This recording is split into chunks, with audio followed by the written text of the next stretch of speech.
All right, good morning. We have another episode of Coffee with Coach Patrick, and this morning I'm joined by Canadian national team member Mary-Sophie Harvey. How you doing this morning, Mary-Sophie? Hi, I'm doing good today. It's a sunny day, so it's good. That's good. How about you? I'm well. I'm well. We got the sun out here again too after a little bit of rain, which is always nice. But we get better weather here all throughout the year. So I think you had some snow recently where we had 27 degrees. So definitely the harder winters are for you. So the first thing I want to say is thank you so much for joining me and coming on to share your story about your career and journey. I really appreciate you joining me today. Well, thanks for inviting me. It's really cool, so I'm excited for this. Excellent. So the first thing I want to ask you is the real simple one that I'm sure you get asked a lot by people, but how are you doing? How is your family doing? Is everyone doing well? Or how is everyone going in your world right now with everything we're dealing with COVID? Everything is going well. Like it's hard. Like I'm not gonna lie, it's hard to be stuck at home and not being able to train. But family is doing well. We're trying to move forward and like keep our goals in mind. And yeah, just waiting to have better news. So for you right now, are you living on your own? Are you with your parents? Like how you have roommates? What's your setup right now? Are you in Montreal, I think? Yeah, so right now I'm in Montreal. And I live in an apartment by myself. So this is kind of hard. But at the beginning of the quarantine, I moved back to my mom's place for like a month or so, just to like not be alone and be with family and stuff and make sure they were okay. But yeah, I moved back home like I'd say 2 or 3 weeks ago Okay. to like get my things together and stuff. And yeah, So so you're back in your apartment now, but you were with your mom for a bit. yeah. Okay. So yeah, now you had mentioned like not being able to train or swim, and I mean, actually, how are things in Quebec? Because we got hit first with the COVID stuff, and it actually the first long-term care facility that was the first outbreak in Canada is 5 minutes from my condo. So Really? yeah, it's right in our community in North Vancouver where it started. But ironically enough, we've handled it so well. Like our medical team and our professionals have been so good that I think now we are announcing between 7 and 10 new cases a day, something like that. Like we've really controlled it. That's good. But I know Quebec is in a bit different situation. I've chatted with a few of my friends, coaches from Quebec, but how are things there with the lockdown and what you guys are experiencing? Because you have the highest number of cases in Canada, right?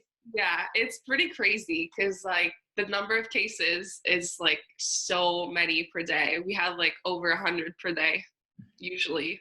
And like in Montreal, it's the like worst city too because it's like an island and there's so many people who lives here and it's so tiny that like the numbers are just crazy in Montreal. So like it's different, I guess. Like everyone like is really careful and stuff, and it's kind of weird because like you see pictures of like downtown and it's empty and there's nothing.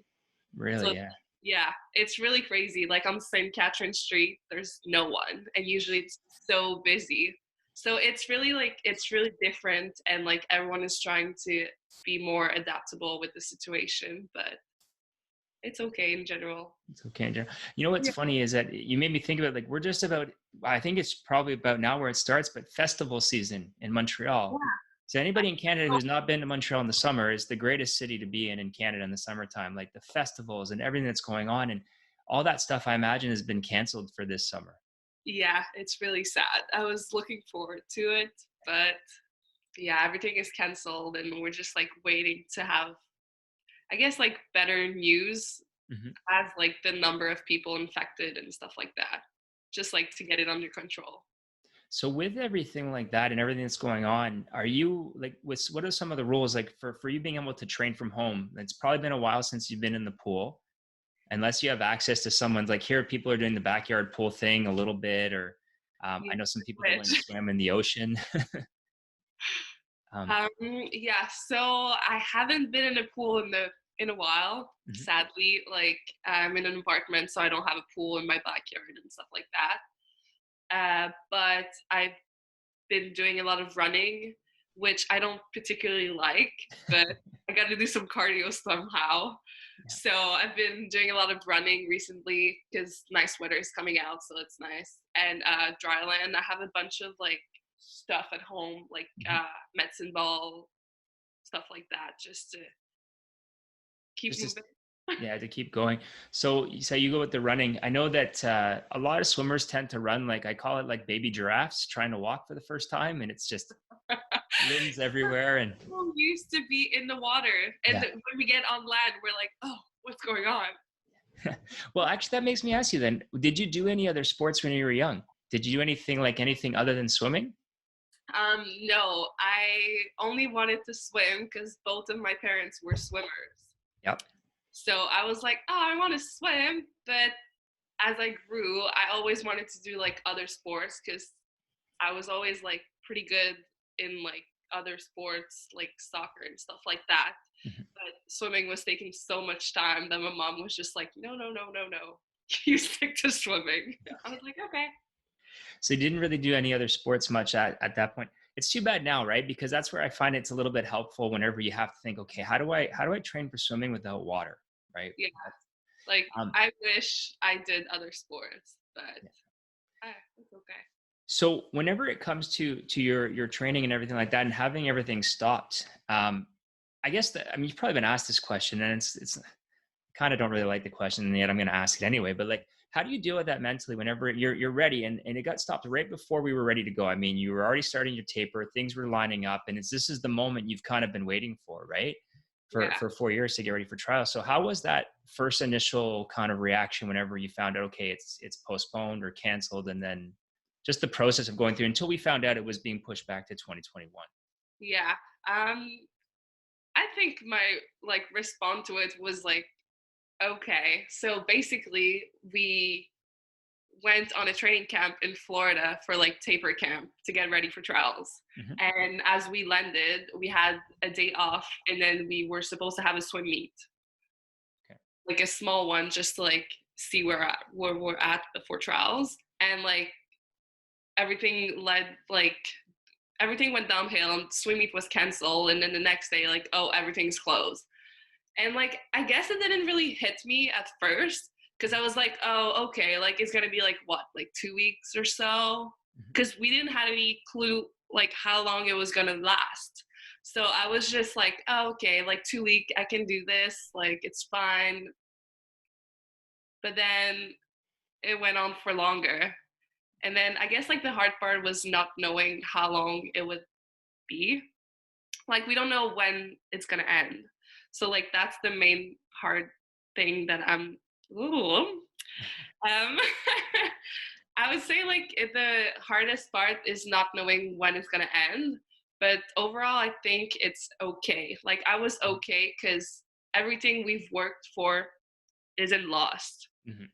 So everything we're doing right now is just bonus to get ready for next year. So it's basically an extra year. So I'm not really worried about not being it Yeah. this year.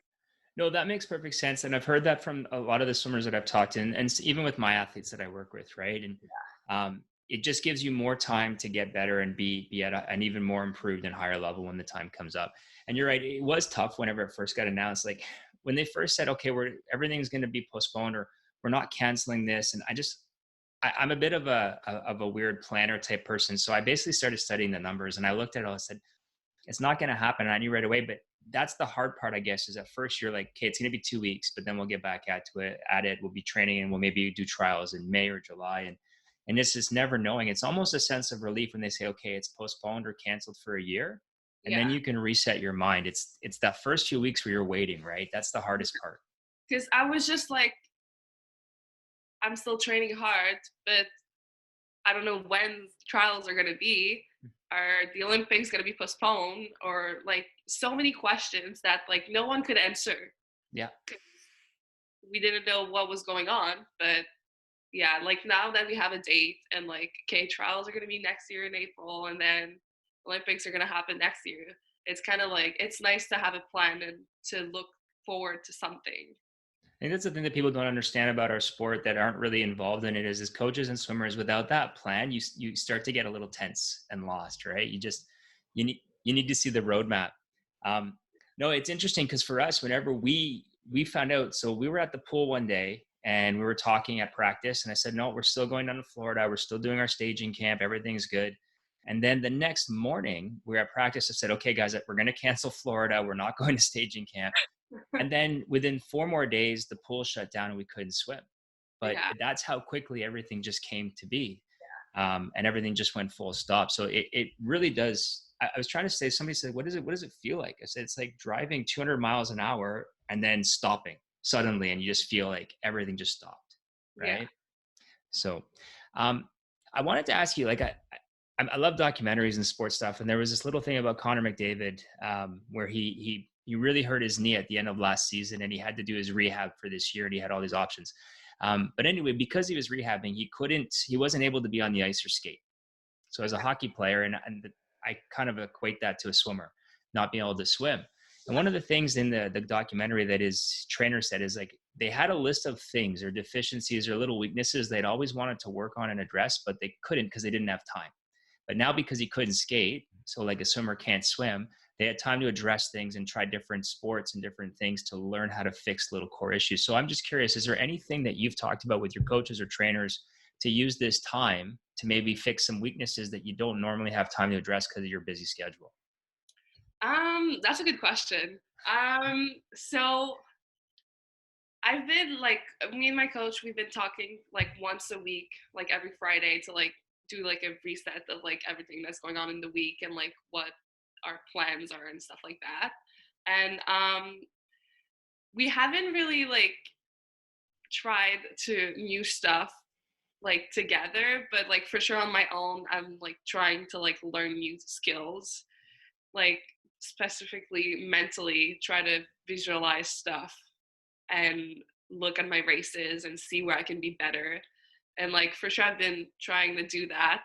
But yeah, basically he's just telling us to like stay focused and thinking about this as like this is our summer, and like as we're building towards it, we're gonna start the season, I don't know, like July if the pool's open and stuff like that. So No, that's really, really similar to what I've been talking about with some of my athletes. It's okay, treat this first when we first stop. This is your summer because we yeah, can't do much. And then we have this rolling back to action plan. So we're building towards water. But it's just changing your mindset. Like as soon as there's water, or as soon as we start training, like that's the start of the season. So it yeah, could be June, it that's could the be July, and away you go, right? Yeah, I feel like it's good to like have a little bit of a break, I Mhm. guess, just to like kind of refocus on what your goals are, and like, cuz I don't want to like the first 2 weeks I was really intense of like doing 4 hours of training every day and just like being okay, not going to stop.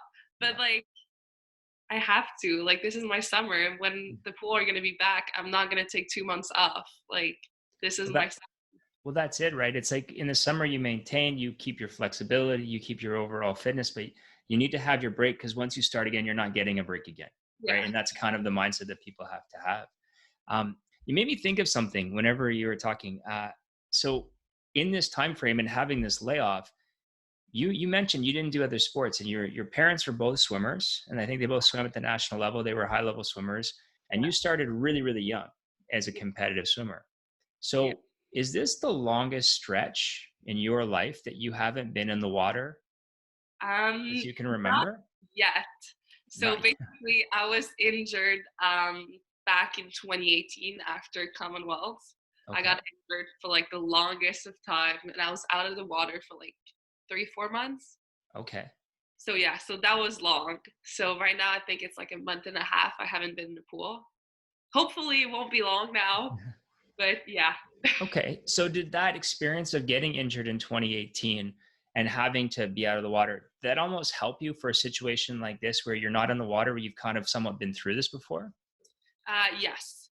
Yeah. So like back then it was really hard. Like I was not able to train and I wanted to, and it was really hard, like especially because I was seeing everyone race and getting better, and I was just stuck there. Yeah. So like that was really hard, but it made me learn to like not hold a grudge and just like go with the flow and just be okay with what's going on and just like try to do little step by little step to move forward. Is it almost like you can't control everything, so don't try to control everything? Yeah, I used to like be like, okay, I need to do this, this, this, this, this. And if like this one little thing was not going right, I was like, oh gosh, it's not gonna work. Well, and it's funny because we hear that all the time on some Canada trips, right? Like it's never going to go as expected. You have to be ready to adapt with things. And I guess as swimmers, you come up like, yeah, that sounds really good in theory, but I need to have everything set up really, Yeah. really well, right?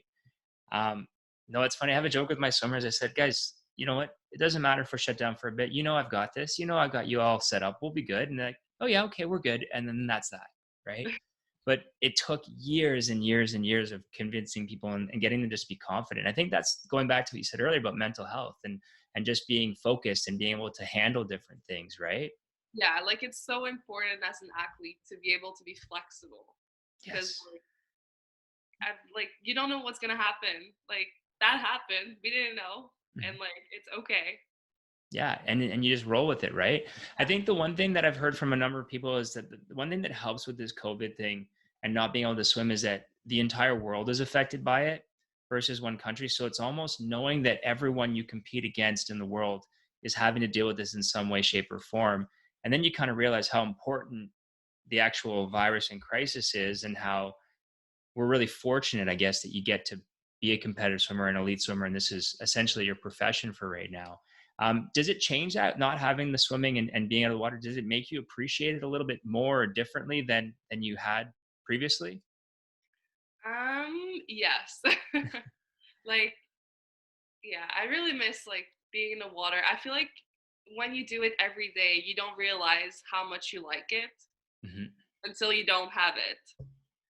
So like right now, I'm like, oh, I miss doing like I wake up in the morning, I'm like, oh, I wish I could do like 100-meter set, like something really hard. And I would never say that, like, oh, a heart rate set, that would be nice. And like I would never usually say that, but being away from the pool gets me like missing those kind of practices and just like working out and being with everyone. And yeah. It's funny. I was asked, we do these little things with our swimmers in our club, these little ask the coach segments. And they said, one of the questions we got was, what do you think will the first practice back will look like?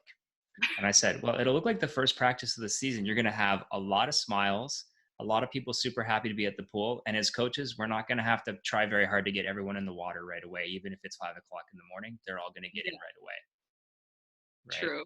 Right. true. Yeah. So if you're cool with it, I'd like to go back. I love to do this with swimmers. So I'd like to go back and just look at how did you get started in the first place? Now we already mentioned your parents were high level swimmers. You got into it when you were really, really young, but was it that mom and dad swam? Were you a water baby that just loved being in the water all the time and it was just natural? Or was there, and where did you get your swimming career started and at what age? Okay.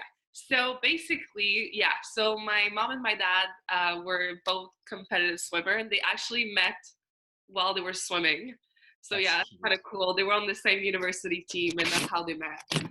Um, so yeah, I started when I was 6, and back then we had a pool in our backyard, and my mom was always like showing me like, oh, this is freestyle, oh, this is butterfly, and I was always like, oh, cool. And I would like try to do stuff and she was filming me, and that was kind of cool.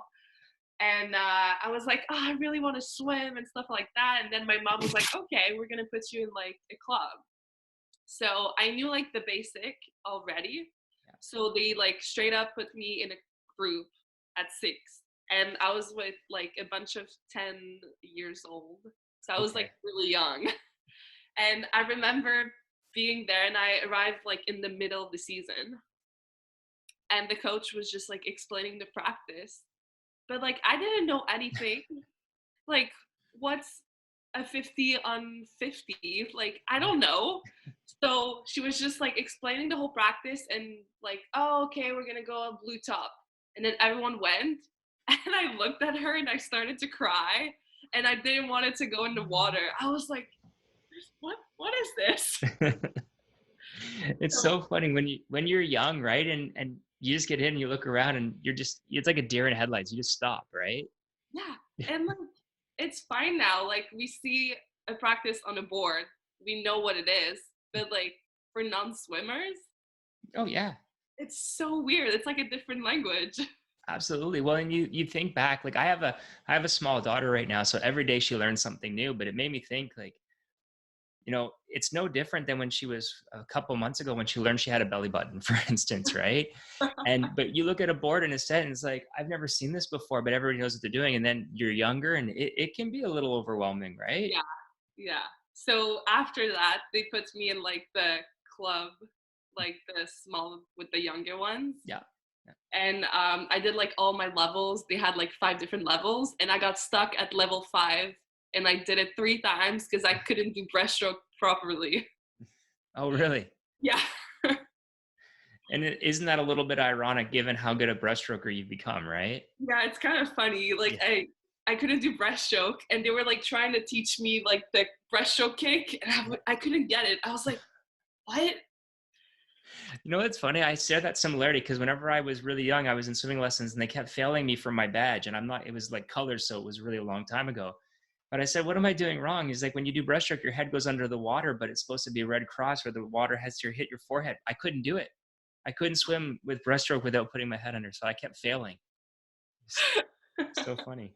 But okay. So you obviously stuck with it, right? And got through that first little bit. And the thing that's interesting about your career is I feel like there's 2 different types of swimmers almost. There's the ones where they come in and it takes some time, they're late bloomers and they'll grow into it.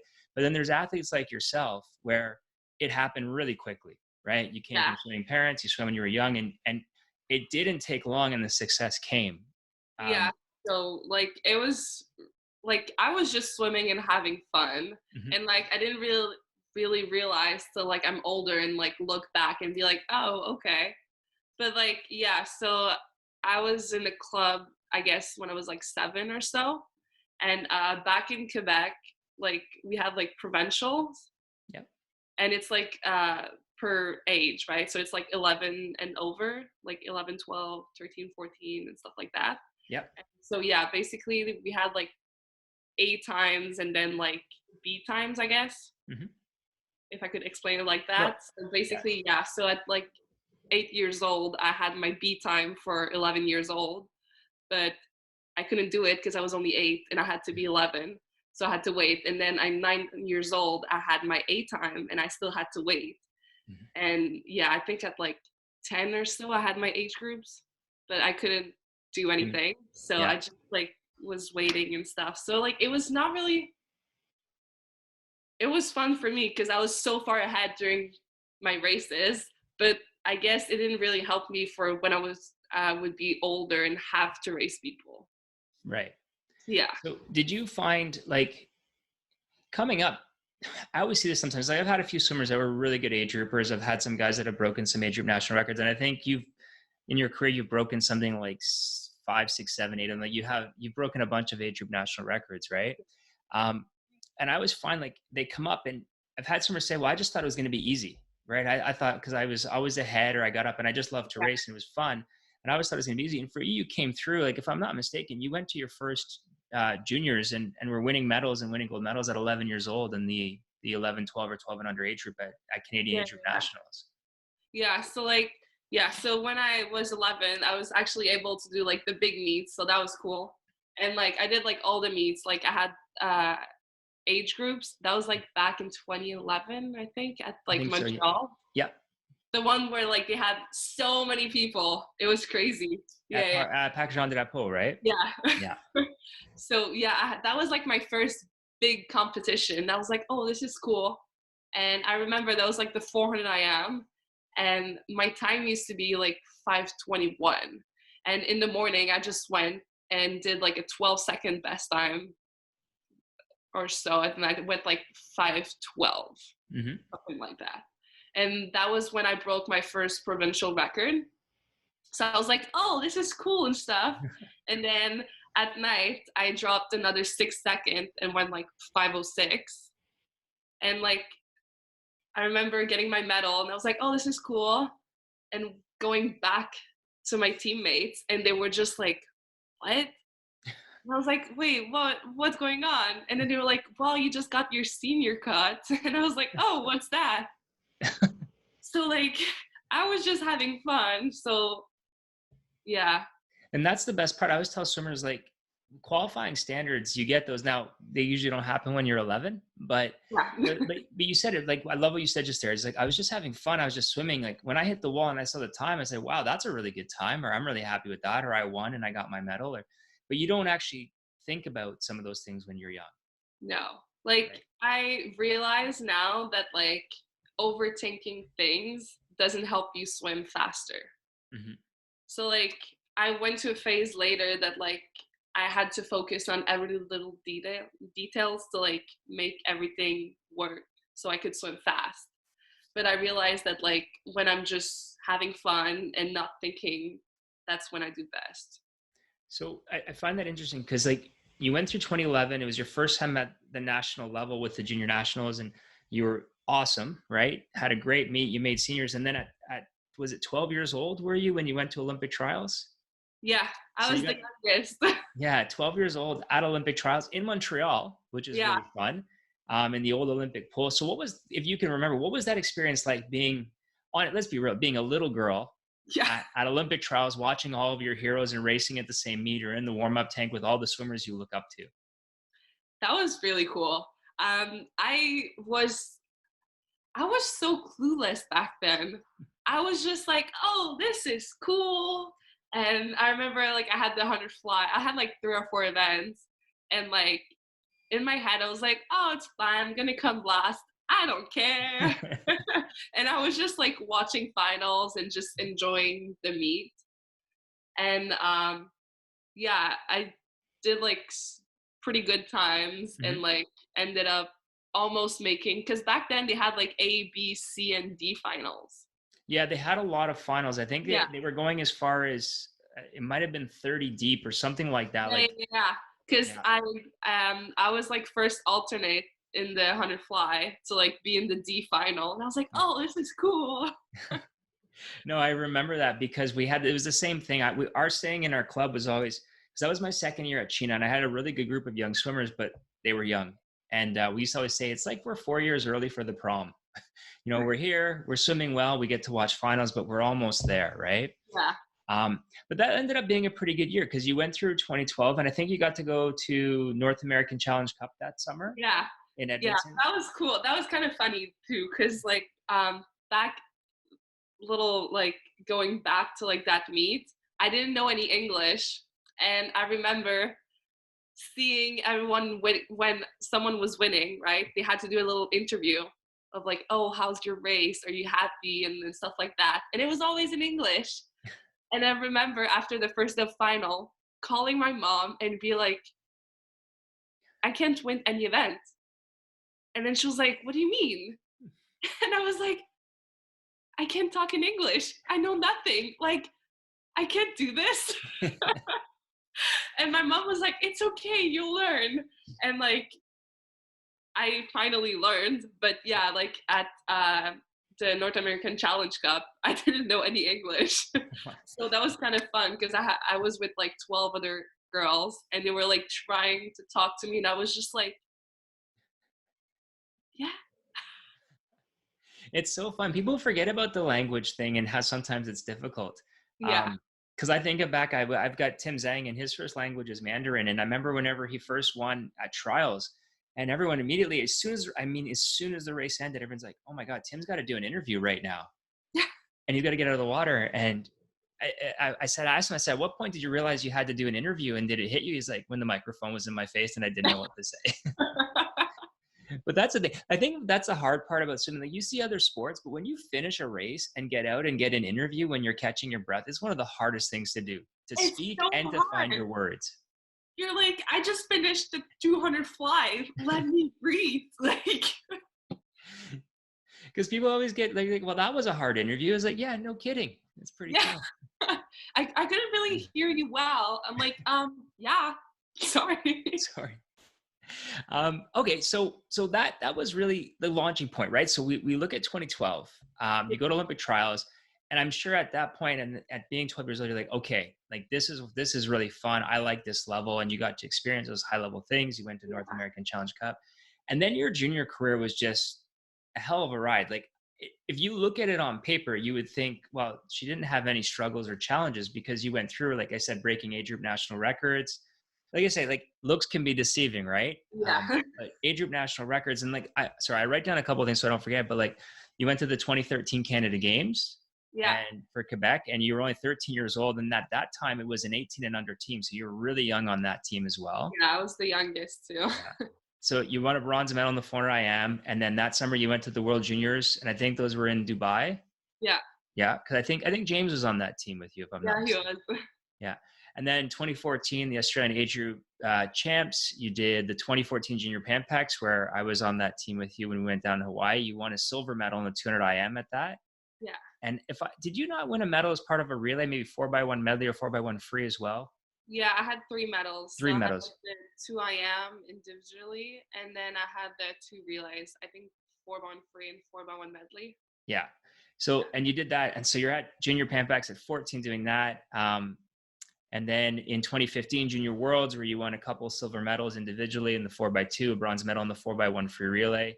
And then Junior Pan Packs again, where you won the 200 IM and you Yeah. came third in the 400 IM. So from 2013 to 2016, with Canada Games, every junior team you can be on, winning medals and doing all that, what was that actually like going through all that? Because what people don't understand, from the age of basically 11 all the way through to now, you don't get a break when you're on those junior teams. The junior Yeah. teams Like, run until the end of August, sometimes into early September, and then you got school starting up, even if you take a bit of a break from the pool. So how was that journey? And also with all the attention that would be on you, not only in Quebec, but in the country, because you're having this success. Like, what does that actually feel like for the athlete going through it? yeah, it was so hard. Like, because everyone see like the big pictures and the medals and like, oh, she's swimming so fast, it must be easy. But like, it's so hard because everyone looks up to you and like judge everything you do. So like, if I would have a bad meet, everyone would be like, oh, it's done. Like, she had to run for it, it's done. And like every year I had to prove myself that like, no, I'm still there. And it was really hard mentally, especially because like everyone was kind of looking at me and they were kind of like, oh yeah, she's good, but it's not gonna last. And like that's something I've heard like as I was growing up, like my whole career. Everyone was just like, oh, it's not gonna last. Like everyone was just waiting for me to like stop swimming and be like, oh, there it is. So like it was really hard to always have to push and be like, no, I'm still there, still doing it and stuff like Hi. that. Yeah. Yeah. So it was just hard because everyone was aware of every little mistake I would do and hold it against me. So that was really hard. Well, it's like being under the microscope so often. And you're right. And it happens. It happens a lot. I think it happens a lot in our sport, but I think it happens in all areas of sport. Yeah. When you come up, and it's hard. People don't realize, as a young kid, you don't have the experience or the tools to deal with that extra pressure or stress, whether it be from swimmers or coaches or even other parents, and showing up where you might walk by people and you hear them talking about you, not Yeah. knowing you're there, but you hear your name come up, right? And that's the thing, is that there's the assumption. So I'm sure there was a lot of assumptions about you. It's like, oh well, she's not doing well, so it must be this or it must be that, or this is the end of the ride. And you had to overcome it. I guess my question that I have with all that is, at what point did you switch from the little girl who's just having fun racing and it's good times, to starting to maybe pay a bit of attention, or having that, what was being said, or the attention that affecting you, and you started to think about, oh, I have to prove I can do, like, when did that, do you know when that started, where you switched and you were like, I have to maybe prove that I'm still good, or I can prove that I'm not going to fall apart, I have to prove this, and it start to become a stressful thing versus just going out and having fun? Does that make sense as a question? Yeah. Yeah. So basically, I used to train in Trois-Rivières. Yep. So it's like a city between Quebec and Montreal. And that's where like I started swimming. And I think I swam there for like 8 or 9 years. Mm-hmm. And then I moved to Montreal, and like that's when like that was 2014. And that's when like everything, because I was becoming a teenager too. So like, you know, as a teen, you're like, everyone's saying stuff and like, you're trying to be cool, you're trying to fit in. And then everyone would like say stuff to you and you're just like trying to find yourself. And like, Mm-hmm. that's when it was like really hard for me to just like do just swim. I couldn't just swim because everyone was looking. So like that was really hard growing up. Well, actually, so you've given me I love this. So now every time you talk, I have questions. So this is my fun part. So I've always talked to people. I always talk to my female male swimmers. I say it happens at a different time. So for females, anywhere between 12 and 16, you're going to hit this period where you go through puberty, things change, you start high school, whatever. All these things happen, and there's so much happening, and your brain is developing where you're mature, but you're not. You can notice things, but you can't handle the process of the emotion. There's so much going on. For boys, it just happens a little bit later, but it's Yeah. the exact same thing. I think boys, it's between 15 and 19, they'll go through it. It's just a little later than girls. And you're going through that as a high level swimmer. So you can't even be anonymous when you're trying to figure out who you are, what's normal, what fits in, what doesn't Yeah. fit in. Like I was always on the spotlight and it was so hard to deal with everything. Because you can't just show up and be you at a swim meet and just hang out because people are watching. And I Yeah. wanted to ask, so that happened in that time frame, which is normal for most athletes. But I think a lot of, for instance, girls in between 12 and 15, 16, they don't know what's normal, right? They don't know what they're going through is normal. So they internalize it a lot, right? So for you, you're going through that. But at the same time, I imagine you're swimming with older swimmers Yeah. and your peer group is older. So you're trying to catch up and pay attention to things that maybe they're not normal for you, right? Or not things that you've seen or not people you've been around, that type of thing. So that must have been challenging to kind of stay focused on swimming, figure out who you are. Like, how did you manage that? Did you have, was it coaches? Was it your parents? Was it your mom? Did you talk to a sports psychologist? Was there anybody to help you kind of guide you through those tough times of transitioning and go through your teen years? Yeah. So like when I moved to Montreal, I moved to the center to train with Tom. Yeah. And like from there, I started to see like a sport psychologist to like kind of help me go through everything that was going on and like try to work on my weaknesses and like be like better and stuff like that. Mm-hmm. So like that really helped. But yeah, I was still struggling with dealing with people and like everyone seeing me and stuff like that. Like sometimes I just wished it's stupid, but like when I was that age, I was like, oh, I wished I was like just average swimmer, if I could say that, Yeah. to just like blend in and just like enjoy my things and not having everyone looking at me. I know exactly what you mean. Like sometimes you just wish up and like you wish you could wake up and just be me, right? I just want to be me. I just want to walk through. And it's, Yeah. so once again, I say I watch, I don't know if you're into the Michael Jordan Last Dance thing or not, but it's an amazing documentary on Netflix. Okay. And there's one episode where he's laying on the couch. He's like, I'm tired. It's so hard to be me. It's so hard to, and no one can compare with him, but everywhere he went, there was attention. But like, when's the last time you went to a swim meet where you were anonymous and nobody knew your name and you can just get up and swim for fun? That Like, was like back when I was like 7 years old. Because even at 8 years old, everyone was seeing me because I was like a minute ahead in the 400. yeah. So, like I grew up in that kind of environment.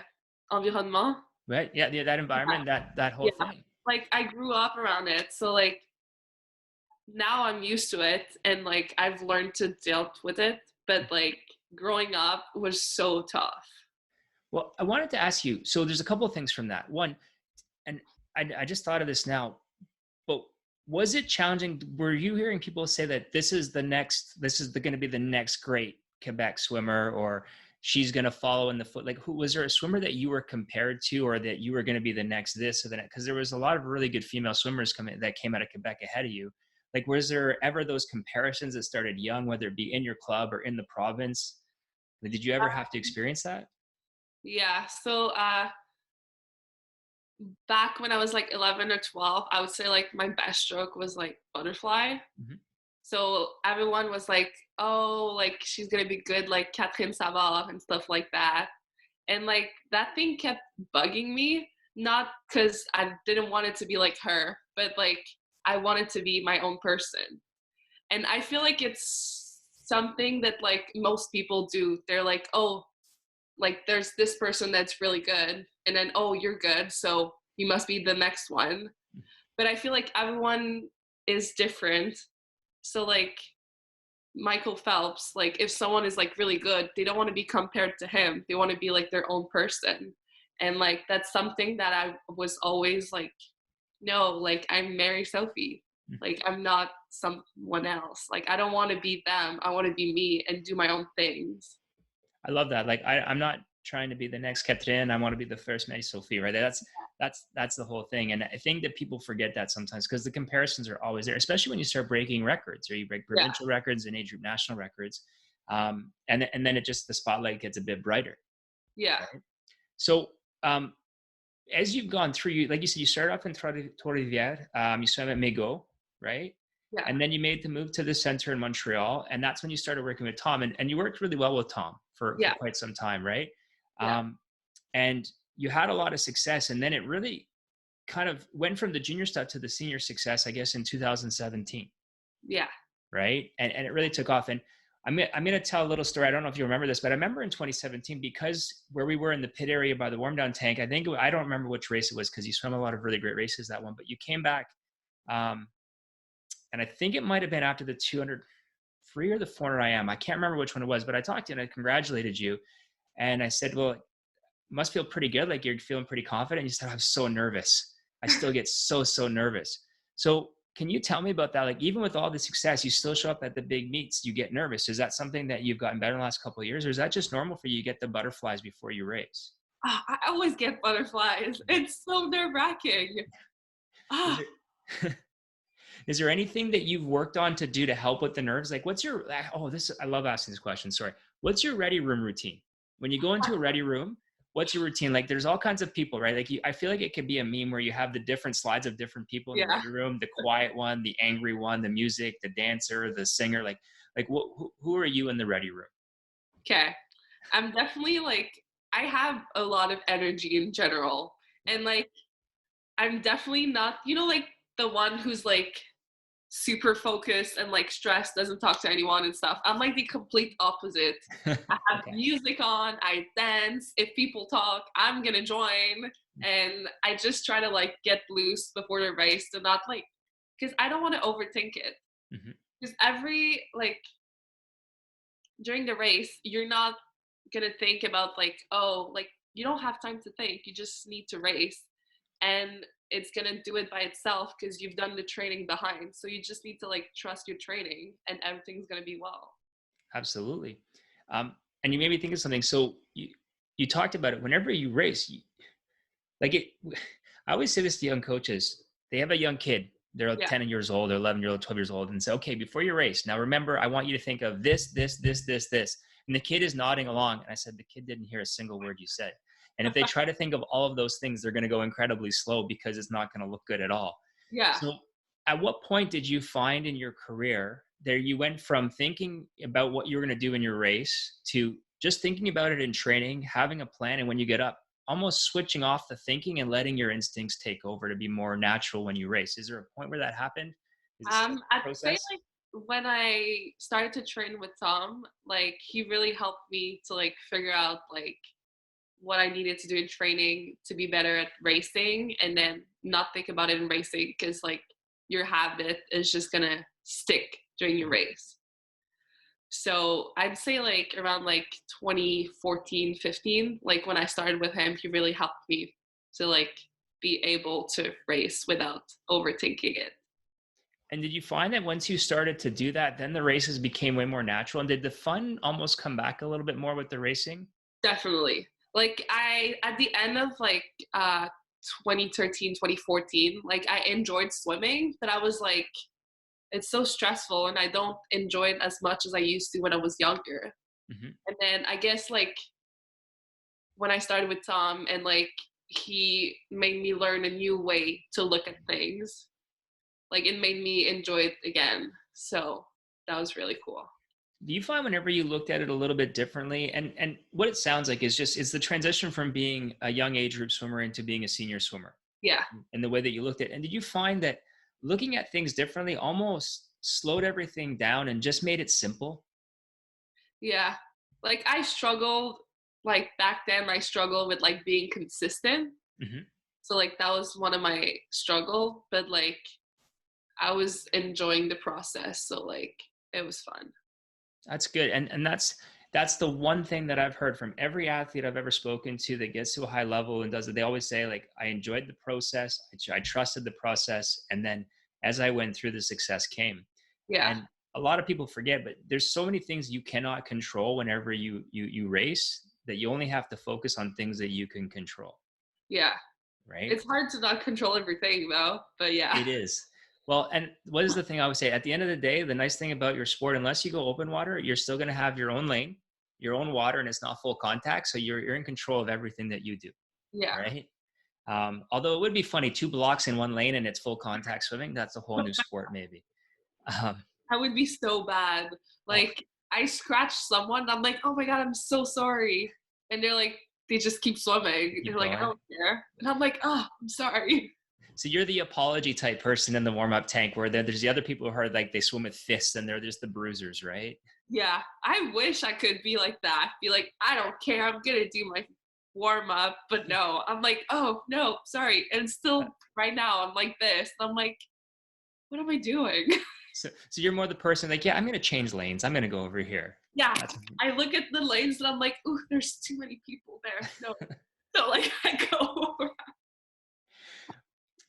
So at what point, I'm trying to think about when things changed for you. So when did you move? You went to Turkey for a bit, if I'm not Yeah. mistaken. And was it Energy Standard? You swam there? Yeah. So what So was, basically back in 2016. Yeah. Back in okay. 2016, we had like a meeting with like Swimming Canada, and they were telling us that after trials, so trials of 2017, they were gonna close the center in Montreal. Yeah. So like during that time, like we had to like figure out where I was gonna train, because I still wanted to train with Tom, because I don't want to end like in stop at the middle of the season. Hmm. Well, especially it was going well. You guys had a good thing Yeah. going. Like Yeah. it was going really well. Like I've just broken like 2 national senior record. Like that was like Foyam for the free short course, and Hmm. like everything was going super well. And I was like, well, I'm not gonna like switch coach, and I knew I was gonna qualify for Worlds. Hmm. So like my goal was not trials, but it was Worlds, and I was like, well, like we need to figure something. So Tom made a contact with James back in Turkey to like ask if I could train with them till Worlds. So at the start, it was only supposed to be 3 months, and they were just gonna help me out and like give us some lanes so I can train.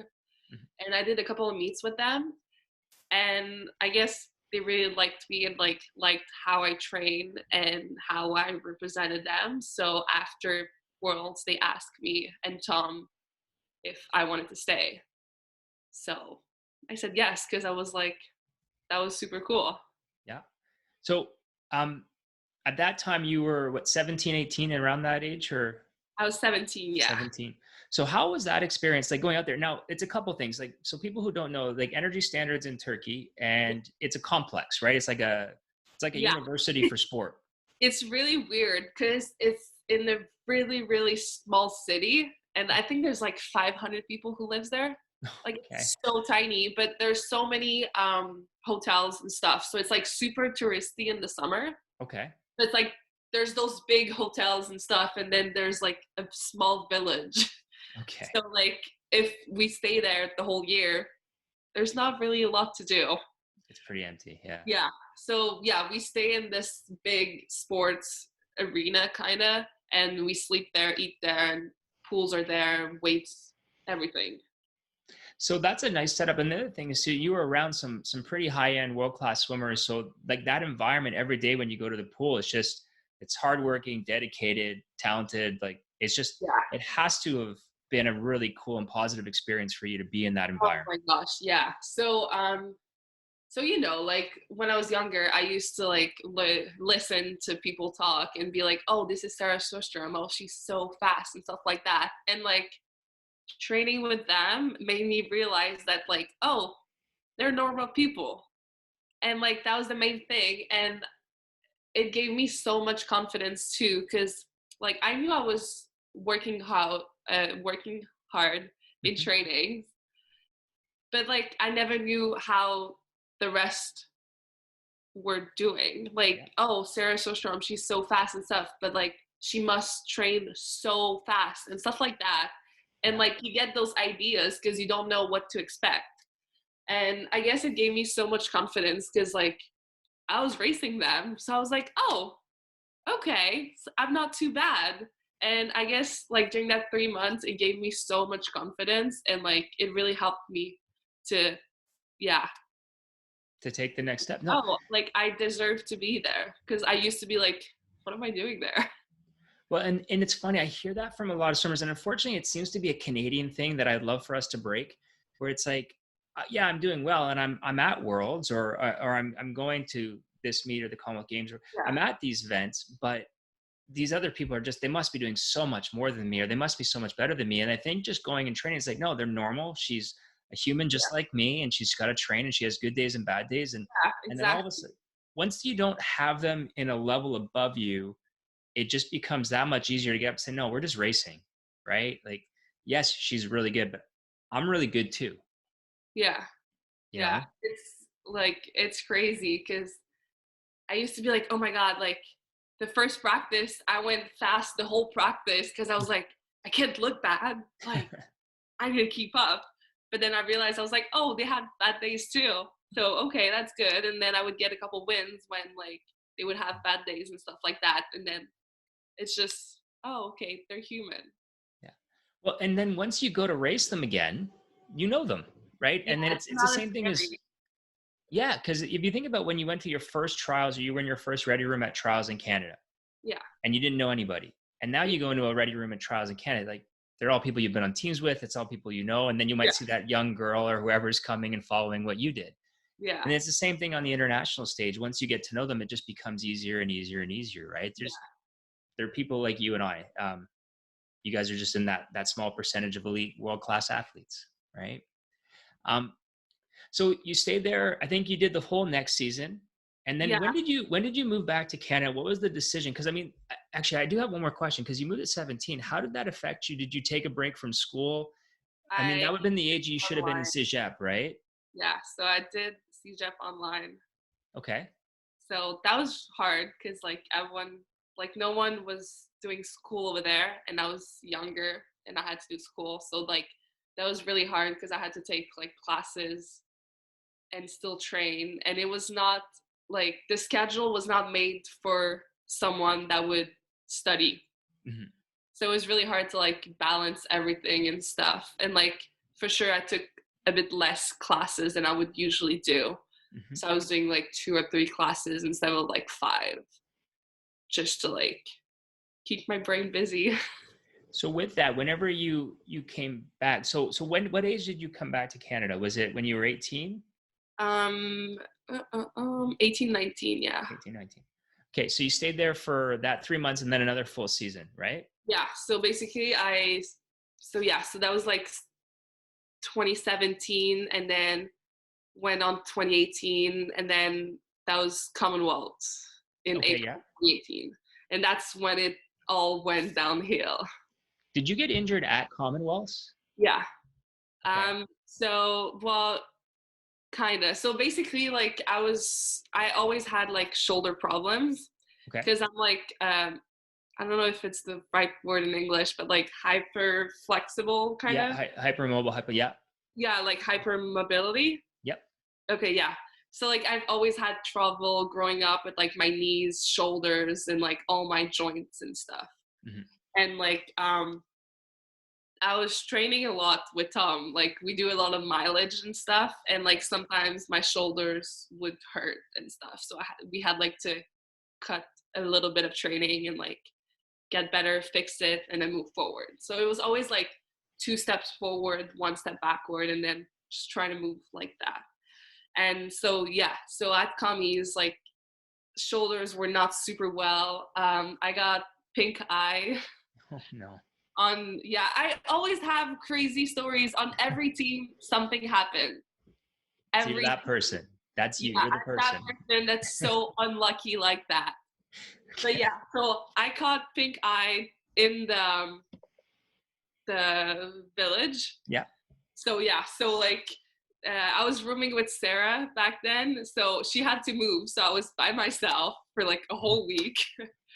And so, yeah, I couldn't see from one eye and I still had to race. And then it went away after 2 days, but then I got in the other one. Oh, God. So every time I was racing, I could only see from one eye and it was horrible. I was trying my best, but I was just like, okay, That doesn't sound like much fun at all.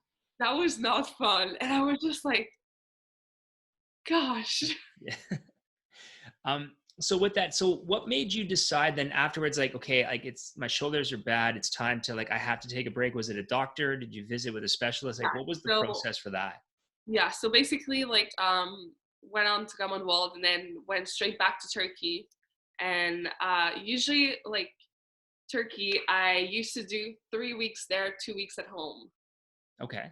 So like that was hard to manage too, but I got used to it. So like That's a lot of jet lag. yeah, I know. And I always, okay, I'm so unlucky in general. And I always have like crazy, stupid stories of me taking planes. But I'm gonna like do something about it later. But yeah, Okay. so after Commonwealth, went back to Turkey, and Tom made me like go back to training like straight away. And like I didn't really say much. I was like, hey, it hurts. But I guess in his mind it was like, oh, it's like usual. So we're gonna do the same thing. Mhm. But I was like, I don't think it's like usual. Like it was hurting and stuff like that. So then we saw a physio and he was like, well, you have 4 tendonitis, like external, internal of both shoulders. And Wow. like, yeah. So I was like, okay, I'm not crazy. So what So was sorry, I was just saying, what was the recommendation from the doctor then? Like, what was his plan for you, what you had to do? yeah, so like if he was like, okay, so you're definitely not gonna swim, because it got to a point where like it was so bad because I kept training because I don't like to not train. I feel bad, so I just Mhm. like pushed through it.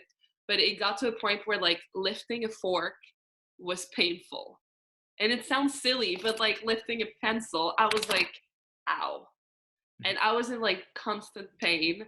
So like the physio was just like, well, you're not doing anything. And Like you I need mean, you to just rest. they needed to rest, right? Yeah, like I needed to give a break to my shoulders because I've been overworking them for so long.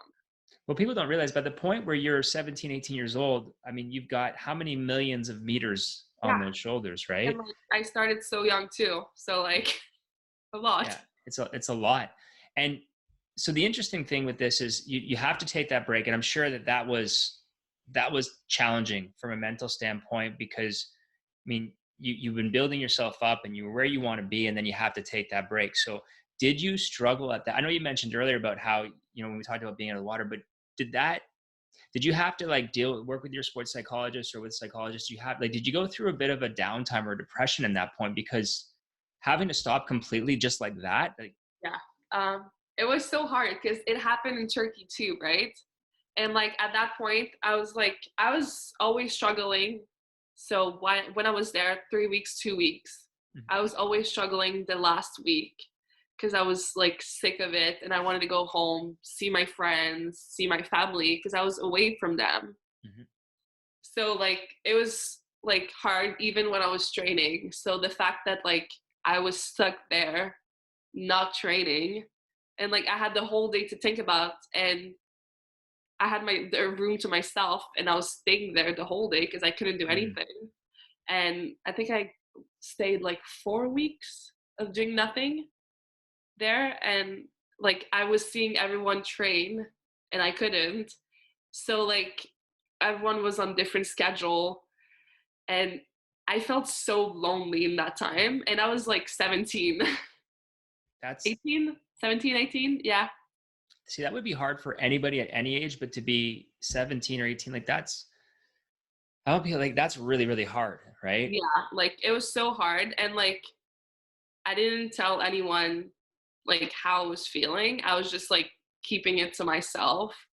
And yeah, I went into depression and I was so sick of swimming because I was like, oh, like I don't want to swim anymore and I hate it. And then everyone was like kept asking like, oh, what do you do to get your shoulders better? Like, are you still swimming? What's going on? And stuff like that. And I was like, I can't swim. So like, I just had so many people asking me questions that I couldn't answer. And I just was overwhelmed with everything that I was like, I'm done swimming. So It's weird. It's like, I always say being a swimmer or being involved in swimming is like being involved in a serious relationship. And like you love the other person, but sometimes they don't love you back. And sometimes swimming doesn't love you back, and it can be pretty cruel.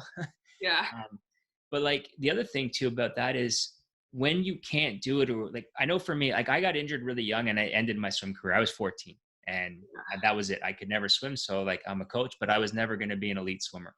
But when I had to stop, I said, I hate swimming. I don't want to be anywhere near swimming. I never want to be a part of the sport. And then 6 months later, I started coaching and here I am. Right.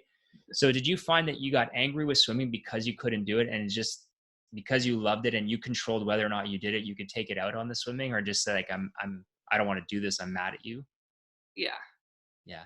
yeah. Went through Like that feeling. I couldn't like realize it back then. I was just like, hate it, don't want to do it. Like I'm done. And then so yeah, so I went back home because I couldn't train. And then I was still in that mentality, and I was still like, everyone was like pushing me to like still try for trials, because that year trials that was for Pan Packs. Yeah. They were in the summer, right? In July. Yeah. So like everyone was like asking me questions, pushing me to like, but you have to go to trials and like go to Pan Packs, like we need you and stuff like that. And like I couldn't train, and I was like pushing through it, and I was like, no. So I was so sick of it that I just like stopped for like 3 months, took a summer. I haven't had a summer since I was like 10 years old. And that Yep. was the first summer I had in like 8, 9 years. And then, so then you had that summer, you had that almost physical, mental reset, Yes. right? And it's That funny because helped you so think much. about it, you hadn't had a summer in 8 or 9 years, Yeah. but you're only 18 years old, Isn't right? that crazy? It's crazy. I think sometimes we forget that you are young people coming up, Yeah. and that I think we forget the age of the people we're dealing with, right? Because you've been a professional athlete whenever most kids are just hanging out with their friends, Yeah. right? So what was the process for you? You came back home, you're back home with your family, you're back in Montreal, but you're back home, and now we're 18, 19, we're the fall of 2018, Yeah. and you're healing up, you're getting back. What was the decision like to come back? Who helped you in that time? And what was the process like for you getting started? Because 18, 19 was a good season and it started things back up again. And what was the difference, or how did you get back going again? Yeah. So obviously like I went back. I was mentally I was not ready, but physically I was. So like it was nice to like my body was like, oh, this is nice, like you missed it and stuff like that. So that was good. And like I remember back in September 2018, I was receiving text messages from Tom and James. And I guess like I was holding a grudge towards them too. Like we said, like about the swimming relationships and stuff. Like I was kind of like holding a grudge at them for like leaving me there when I was not doing well, but I was not open enough to everyone. So like Mm-hmm. they couldn't have known. So like I told them that like I couldn't go back and I was sorry, but like that was better for me and stuff. So now I had to like figure out what was my next move, because I was like, well, I'm not going back and I don't know where to go in Quebec because there's not a lot of places and there's not a lot of swimmers. So I like talked to a bunch of different coaches here to like see where would be the best fit. Mm-hmm. And I decided to move to CAMO, which Okay. is where I'm now. And you swim at Claude, right? Yeah. Yeah. So like it was hard. Is like it was a hard process at first because like I was still injured, I guess. So like building back what I had, and like oof, that was so hard because it took like I had like 4 months or so of like swimming but not really swimming, Mm-hmm. and then 3 months of like trying to be able to swim like normally. So like December in 2018, that was like when I could actually like train properly and do what I used to do. So at that point, would you say you were able to physically train and mentally you were ready to train again? So like Yeah. you were back to like, okay, I could, here we go. Well, like mentally, yeah. Like I was still like really fragile, but I was like, okay, like I can do this and stuff like that. Hmm. And yeah, I was pushing through it and stuff like that. And I was just like looking forward to trials to like be there again. Cause like my last trials was like back in 2017. Yeah. So I was like, okay, like I'm ready to get back into it and stuff like that. And I guess I was just thankful to still be able to swim.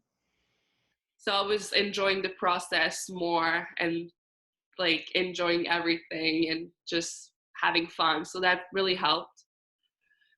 And yeah, so going to trials, I had no expectation because I was like, well, I only had like 4 months of good training. So we're just going to see what happens.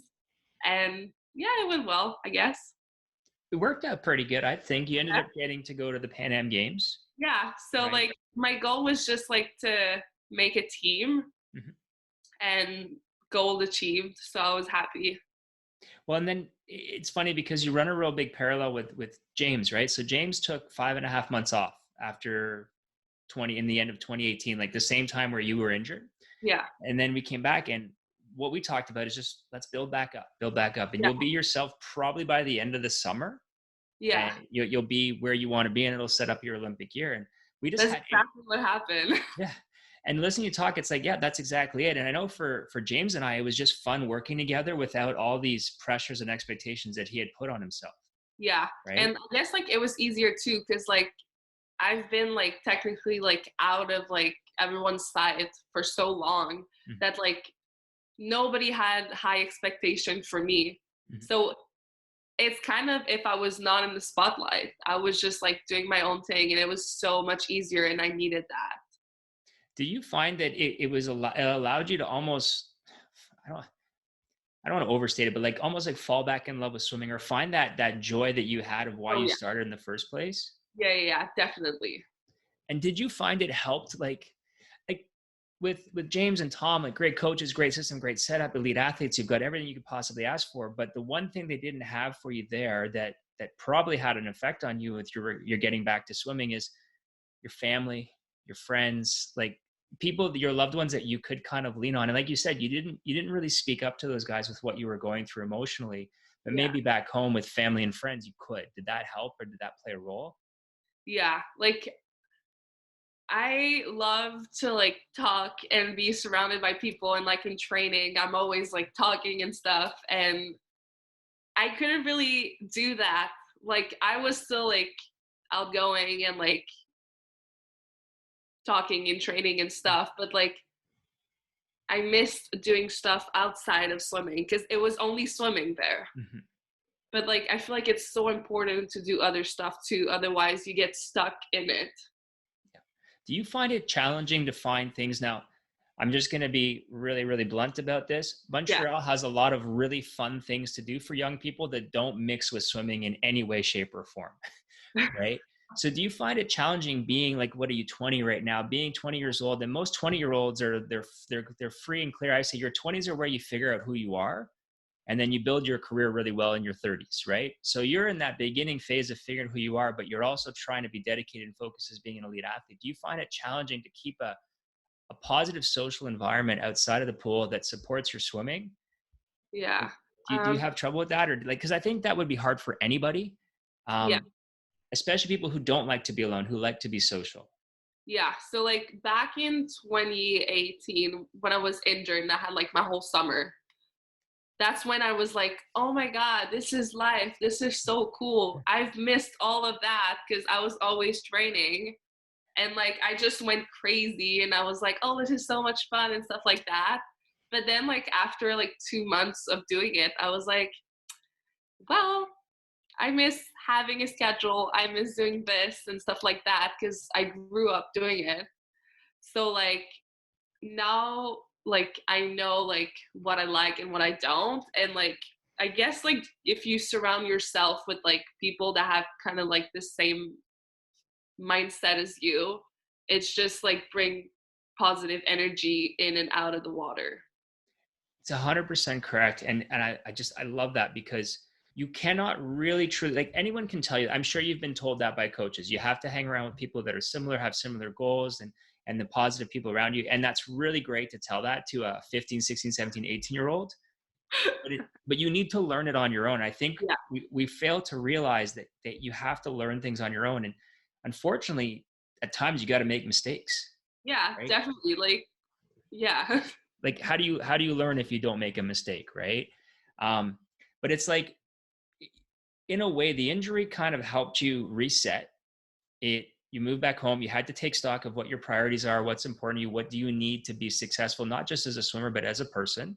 Yeah. And you got to experience the things outside of swimming, and ultimately all of that was all positive. The injury, going to Turkey, coming back, going Yeah. through the summer, all positive because it led you back to swimming, enjoying it, swimming well. And then you went to Pan Am's and you were great at Pan Am's. And it was Yeah, like, that was fun. That was like my first like senior team back, and that was fun. Like it made me realize how much I missed it and how much I still want to do it.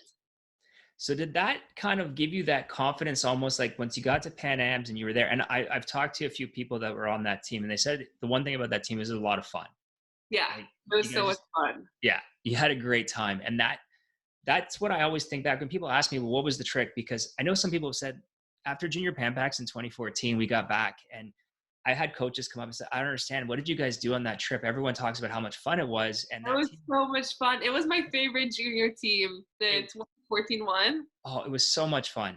Yeah. I got along so well with the coaches and the swimmers got along really well. But everyone says on paper that junior team was supposed to be terrible. We were supposed to win 2 medals. Really? Yeah. And I think at the time we won something like 13 medals, but everyone just swam great. But it was the environment. I think that environment we had has been kind of duplicated a number of times on some of the teams, and that culture was set up.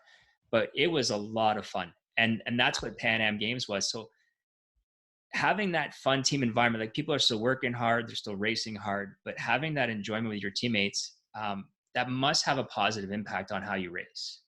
Oh yeah. Like if everyone is like have a good mood, everyone is like having fun, enjoying the process, like for sure your races are gonna reflect how you're feeling. And like we had so much fun racing too, and it was just like we didn't think that much about like the consequences if we were swimming bad. We were just like, oh, like we're just gonna race. It's just gonna be fun. Like don't think about it. Well, and a lot of people don't realize, I talked to Danielle Hannes about this, but how difficult the schedule was at Pan Am's, like swimming late, eating dinner at 1 in the morning, and just the whole, like that schedule for a swimmer is incredibly hard. Oh my gosh. Okay, so the meet was horrible, but it was super fun. Because oh my gosh, I remember. Okay, so quick story. I had like a bunch of races. I had like the 4 a.m., two breast, two fly, two and then like all the relays. Mhm. So like I had a busy schedule and not like hard races. So anyway, there was like 3 days that I had that was swimming, and I think it was like 200 breaststroke, and then the next day was like I had 400 IM and 4x2. Like it was a double, so it was like 400 IM and like straight after was the 4x2. Yeah, and it was right after. Yes. Yeah. Okay. So anyway, I had a 200 breaststroke and then made the final. Then they asked me for drug testing, and then I was like, okay, but like finals would finish at like midnight. It was stupid. So like did my warm down and stuff, but like I went to the bathroom right before that 200 breaststroke, and I'm like, okay. So anyway, went in there and then arrived, and everyone that made the relay was there too. So there was 24 people that was there, plus me, and there was only two cabins. Oh no. So I was like, okay, I'm swimming the next morning, the 400 IM, and I just want to sleep. So I had to wait till like 2 in the morning so I could pass, and I was so tired. I was like, okay. And then we got back into the village at like 3:30 or so. And I was like, I'm so hungry because I haven't had dinner yet. But the cafeteria was closed from 3 to 5. Oh my goodness. So like I was with Janice and I was like, I don't know what to do. So we went into like the Team Canada like kitchen kind of. We had like snacks and stuff. So like I had cereal, then I went to bed and I woke up like 4 hours later to take the bus to swim my 400 IM in the morning. Oh, wow. And I was so tired. And then like we got back, had a little nap, and then yeah, swimming in the final, the 400 IM. And that was funny because yeah, the 400 and the 4x2 was right after. And I was on the podium and I had my cap and goggles on and I had to walk the whole pool, and then Janice was waiting for me. To run you back. It was like, okay, give me your medals. Okay, go there. And then I walked straight out and did the 4x2. That's crazy. See, the people don't realize that they go to these meets and they don't realize how hard it can be sometimes. And once we talked about it earlier, it's like adapting. Yeah, like I had like less than 4 hours or like 5 hours of sleep a day. It was horrible. Well, and you're so used to like a normal training schedule, like you're not used to being at a pool racing at 11 o'clock at night. Yeah, no. Right? So I'm curious with that, it kind of leads in, and I don't want to take too much of your time up today, but it leads into where we are right now. Like you probably had some confidence, and how was this season going for you? Like how was the training and how are you feeling about going into trials? Like when everything stopped, did you say, oh crap, I'm ready right now. Like this is like, I'm having fun. I don't have any pain or injuries. Like I'm good to go. Like how are you feeling with everything in your prep this season? Yeah, so like as like Paradis ended, like I was happy with the results, but I knew I was like I still had to work a little. I was not there yet. And like as this season started with ISL and stuff, I was swimming really well and like going back to the times I used to do back in 2016, 2017 when I had like my good years. So like everything was going super well, training was going well, not injured, everything was aligning. That trials, I was so confident. I was like, I'm ready. It's my time. It's okay. It's gonna be okay. And then it was really hard because I was like, oh no, something else happens. So like I found it kind of funny actually when I heard it. I was like, of course. The difference is this time it happened to everybody, not just to you, right? Yeah, so I was like, okay. Like I was just like, oh, it's fine. Like I can do this. So I kind of have two questions then based on what you said is the one is how hard is it knowing that from that first one when you were 12 in 2012 and you were at you were 12 years old at Olympic trials, that first one to now 8 years later when you know you're ready to go and take a real shot and go for the team, like is it hard having to wait a year for that opportunity, or at this point is it you know what, I've waited this long, what's another year at this point? Yeah, it's hard because like back in 2016 I had a shot to make the team because with my time I was like seeded second, and like I was just overwhelmed with all the media attention of like, oh, you're the only one in Quebec and stuff like that. And like I think I grew so much like every year that now I'm just like, yeah, I can wait. Like it's fine. My time's gonna come. Yeah, it's funny. Like the people that had that experience in 2016 of just missing are the ones that are. I feel like they're just handling this like, yeah, you know what, it just Like changes the date. yeah, like nothing to lose. Yeah, Like exactly. I'm trying to get like this mentality of like, even if I don't like win or something, like I'm not losing anything. Like it's just moving forward or like getting better and learning, and like every struggles I've been through like helping me become where I'm at today. So like it's only positive. Absolutely. Well, I'm curious. So how does that set you up then moving forward? Because was your plan always to like, did you, like some people say, well, my plan was to do 2020 and then maybe I was going to stop, or did you already have a plan of going to Paris in 2024? Like you're still young, right? Yeah. So Like I've been around for a while, but I'm still young.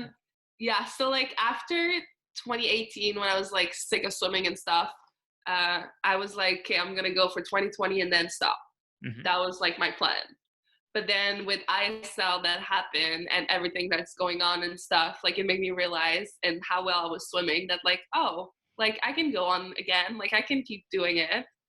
So like now, like before quarantine, my plan was not to stop after 2020 and to keep going because I re-signed with ISL. So like for sure I was still doing another year. But yeah, I'm doing like year by year, but I don't have a plan of like when I'm gonna stop.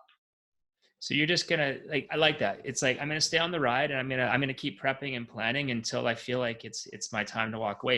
And that's the thing that people don't understand about swimming is that we always make swimmers decide like, well, what are you gonna do 4 more years? Because we always put it into the Olympic context. Yeah. But other professional athletes can take it one season at a time, Yeah. right? Like I'd rather do it one season at a time to not like if I have like super good time, I'm just gonna be like, oh, I'm just gonna keep doing it. But like if I'm at one point, I'm like I'm not enjoying it as much, and like I don't want to push through it to end up hating swimming when I stop. I want to stop swimming and be happy with it and be like, yeah, like I've done what I have to do. Now it's time to open a new chapter and do something else. I love that. I think that's absolutely the perfect approach. I really, really love that attitude because that's you do it and then you'll know. Like it's I always say people you just know. You'll feel it and you'll know when it's time to walk away and hang up your goggles, right? Yeah, it's so much better to like stop when you're happy than like push through it, have a bad year, and be like, oh, I ended like this. Yeah, I want to choose when I'm done. I don't want to be to the point where I can't do it anymore. Yeah, Exactly. exactly. So I do want to ask you a little bit about how ISL has helped or even changed your approach on swimming in general because it was a brand new thing, right? It was a new concept. Yeah, But by the looks of it, a lot of fun yeah. and a really good environment. So you've signed on to do another season. I guess you have to wait and see what that looks like, but we've got a bit of time with international travel. But how was that experience this year, and how much are you looking forward to continuing on with that next season? Yeah, so it was so much fun. Like I was so nervous at first because in my head, like I always had this idea that like, oh, I'm not fast at the beginning of the season. Mhm. And like that those meets really helped me realize that like, oh, that's not true. Like, what are you talking about?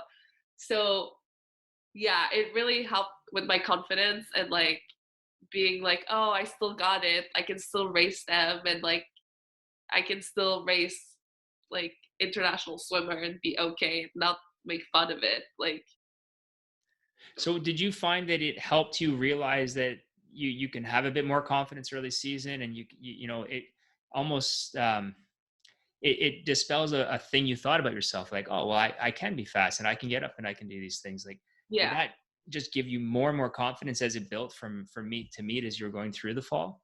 Oh yeah, yeah, yeah. Like I was doing like good times and stuff. And like the cool thing about ISL is like I guess it's cool and not cool, but like it's only 8 swimmer per event, right? Hmm. So there's only one heat per races. So it goes by really quickly. So you don't have time to overthink. You Yeah. just race and then do it. And I guess it's kind of cool for like swimmers that have like one races and you're like, oh, it's fine. But like fun thing for me, I was just doing all the races that no one wanted to do. And they were like, oh, we're going to put Mary there, there, there. And I ended up, I was the swimmer that raced the most out Oh of wow. all the swimmers in ISL. Wow. So there you go. You're basically they're the one. You're the champ for that. Yeah, like every meet I had 400 IM, 200 fly, 400 free, 200 back, 200 IM. Yeah, So I'm curious then, yeah. because you can swim everything, which is typical of an IMer. What is your absolute favorite event? And is it different than little girl you and what your favorite event was coming up?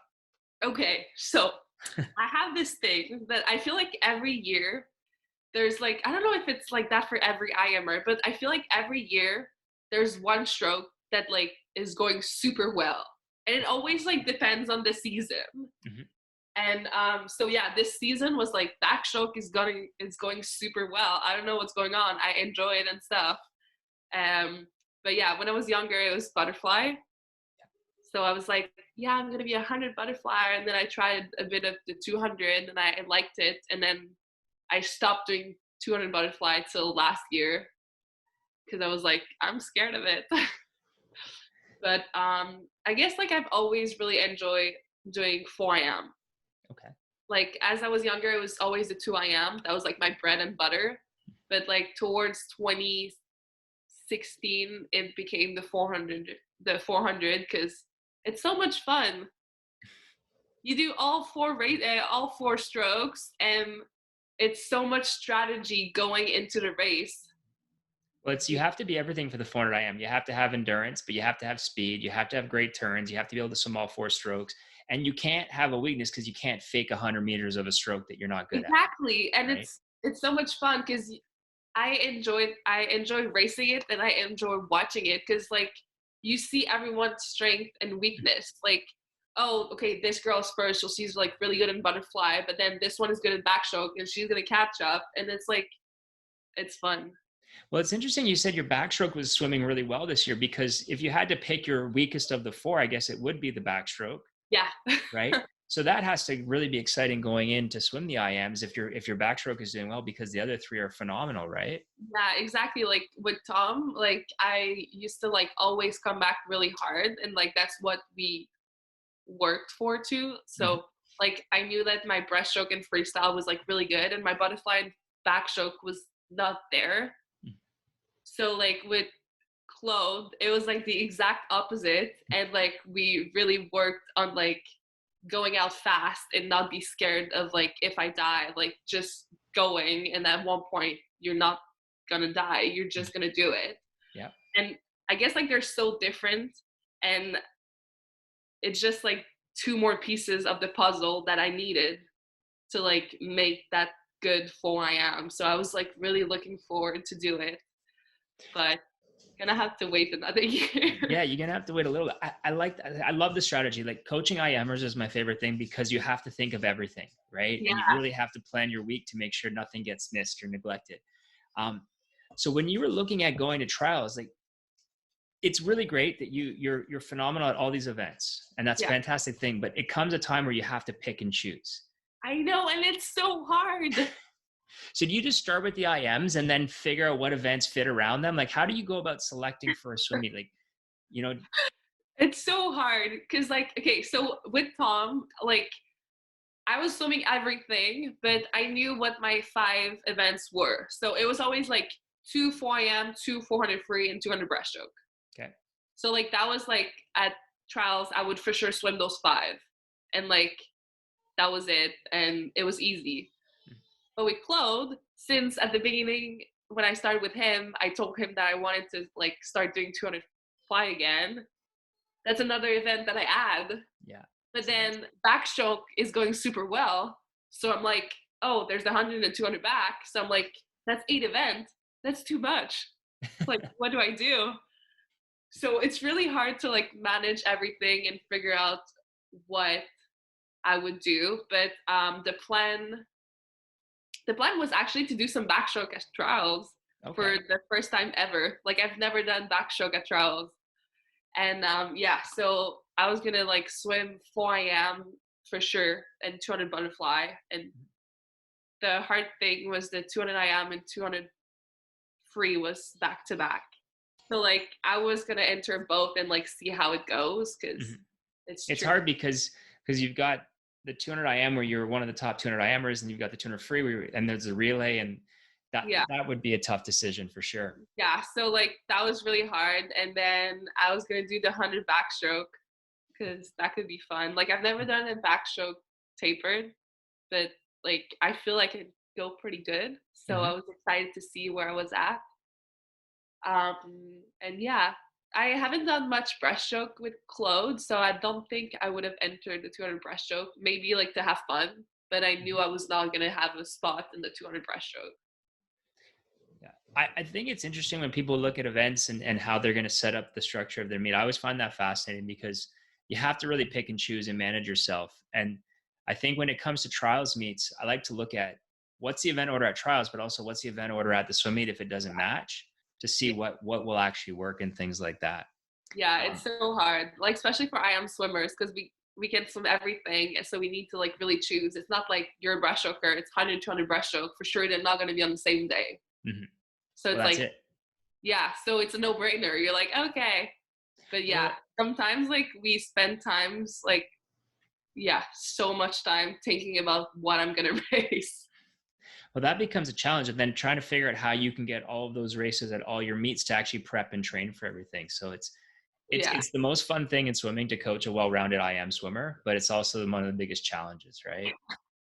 Um, so I'm gonna let you go soon, but I just have a couple more questions. So um, the first one is, I guess, looking at your entire career Hmm. and everything that's gone through and having different coaches and swimming in different environments, it's really kind of given you a pretty big visual picture of the sport and everything. Um, would you say there was one thing or one moment that probably one or two moments that were probably the most defining things that kind of guided you so you're able to be who you are today, or are you still just kind of going with the flow of it? Um, I'd say when I qualified for my first senior team, like back in 2017, Mhm. that was like a really big moment because like I had like all these challenges going my way and stuff like that. And I still like my goal was like I was so focused at Worlds that I was not so stressed about trials. I was like, I know I'm gonna make it and stuff like that. So I was just like in my head, it was like a no-brainer. I was like, there's no way I don't qualify for Worlds, so like it's gonna happen. And I was racing, and I remember that was like 400 IM, and I was seated first for finals. And then I think I was fourth after the backstroke, and I was like so far behind. And I remember in the breaststroke, I was like, no, no, no, no, no. I have to be top two. Like, there's no way. So like, I don't know how I did it, but yeah, came second. And I was like, okay, that's fine. Like, and then I realized that I was like, damn, if you have a will, like you'll find a way. It's crazy. And that's 100% it, right? Like you don't know how you did it. Yeah, it's pretty obvious to me listening to you. You didn't think, you just raced. You, Yeah, I you was went like, back to just being a racer at the end of the race, right? It's like I like to tell people about the IMs is that, you know, you have to have a plan for how you're going to race it, but once you get to the freestyle, it's just giddy up and go, right? So, so the second question I have for you is a little bit different. And it has to do with, I just, as we were getting ready to record this and we were chatting the last few days, I noticed that you were asking the question about doing a vlog, yeah, right? And I talked to my wife about it, and we both right away said, absolutely, you should do it. Um, so I don't know what your plan is for it, but I think it's a really great idea. And I love when athletes share. But based on having this conversation with you, I think that part of it has to be you telling some of the stories that you have. Because yeah. I it's, think it could be. I could do like a story time because I have yes. so many funny stories Yeah. of like bad things that happen, and you're like, no, and I'm like, yeah, it happened. Well, I think that would be interesting because that's the stuff that we don't really hear from athletes. And I think that's the Yeah, stuff that young swimmers love to hear and see. I think that would be fantastic if you shared your stories. I think that would be yeah, a good starting point. And then just other stuff you go through in a day. I think more athletes should do it. So for what it's worth, my yeah. wife and I say, yes, do it. Oh, that's good. Cause I wasn't sure. Cause I always like wanted to do it, but like you said, you were like, oh yeah, no one's gonna watch it and stuff. And like, Yeah. I don't Well, that know. sometimes you just have to do it because that was my whole thought about doing these things. Like I don't really Yeah, do social media. I don't really go online. I like coaching swimmers. I like being yeah, removed from it all. But I wanted to tell stories. And I think at first people said, well, who's actually going to watch this? I'm like, well, if one person watches it and enjoys it, then it's there's gonna. value to it, Yeah, right? So I think you're going to have a lot of people be fascinated and watch it. I think you should do it. So yeah. hopefully I you think will, it and could I'll be look for it. fun. Okay, so I'm going to ask you one more question, and then I'm going to let you go because I've kept you for so much time. And the last question I like to ask everybody is just, what would you go back and say to yourself when you were younger, at any age, or what would you say to a young swimmer who's coming up, who's got a similar kind of situation to what you did of being a good young swimmer? And if there any piece of advice that you would offer up to either a younger you or somebody like you? Yeah. I think it would be to not overthink everything and just like focus on you and not about what other people think of you, and just like enjoy the process and go day by day. Don't think about like, oh, I want to be there and stuff like that. Just like keep it small, small goals, one step at a time, and you're just gonna go through it, and you're not gonna see it, then you're gonna be at the end of the stairs. Like, Perfect. That's it. I love that. Well, I can't thank you enough for coming on and sharing your story. Thank I, I you. really, I really loved hearing it, and it was a lot of fun. Actually, I feel like sore in my cheeks, so I've laughed and smiled a lot. So that's really great. I appreciate that so much. I'm gonna be really excited to watch you as you progress in your career. I know I'll be rooting for you. I look forward to seeing you on a pool deck really, really soon. But just thank you so much. I just appreciate you coming on and sharing your story. Thanks. That was so much fun. Thanks for inviting me. My pleasure. Well, take care of yourself, stay safe, and I hope that you can get back to swimming very, very soon. And yeah, and we'll see you again on the pool deck real soon. Okay. Okay. All right. Take care. Okay. Bye. Bye bye.